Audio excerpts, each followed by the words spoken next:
बहुत बहुत गीत मुकेश राय जी लिखोइले बड़े कि दिल के दर्दिया अरे हरदिया न होई दिल के दर्दिया हरदिया न होई कोई मोहब्बत उफेरा में कोई पगले नुहोई जे दिल के बनावल प्यार जे बनावल होई कसाई का नाम है चाचा जी के जे भी राव जी पुरस्कार मिले बनी ये हमारा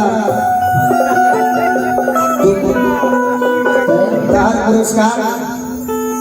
लइकाई पे जाई जा नाच में जावे डूबी न गड़ा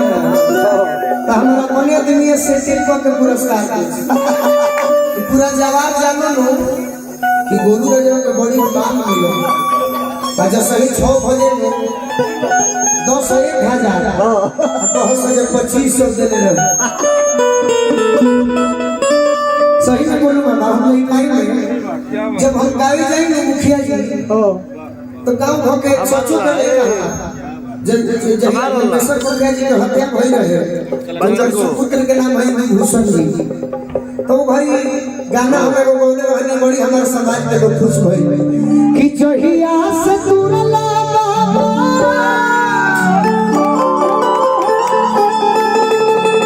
आज जिंदगी के डोरिया हो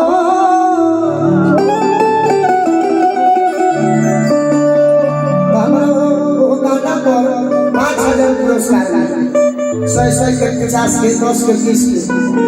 और हमारा बड़े अभिनंदन हो बाकी जो सही 6 बजल में वो कहता 8000 दे ले रहे हां लौटाओ हमर दोनों पैसा वाला घाटा देखिए ये पुरस्कार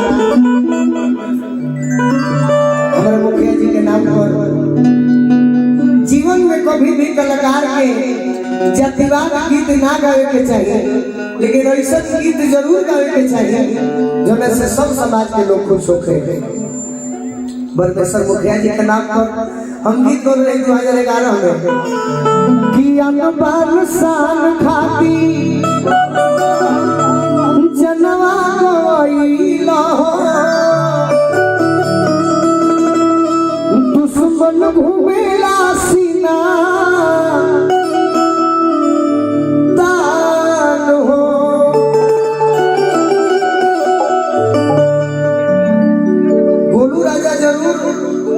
जातिवाद नहीं हो लेकिन जे भी मुख अतिथि में जुटल बानी सब है अपना भीड़ में एगो बात जानी कि लालू जी के माने वाला लोग 99% ज्यादा जीरो जरूर हुई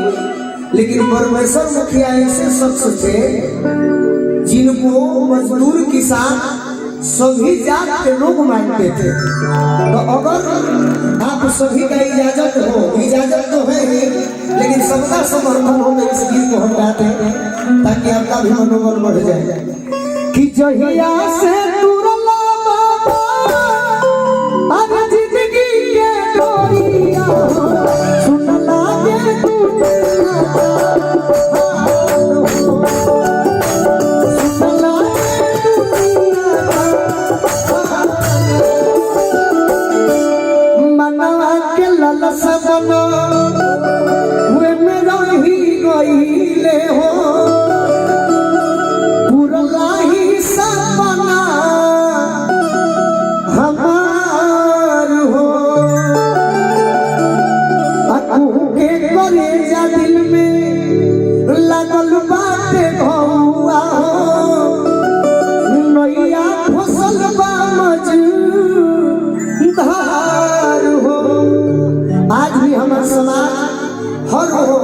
मजदूर किसान को पूछता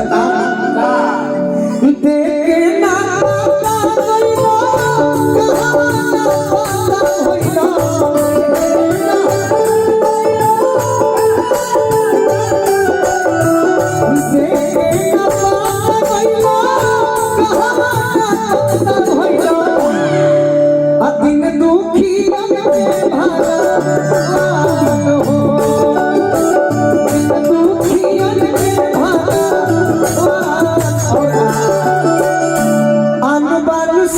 खातिर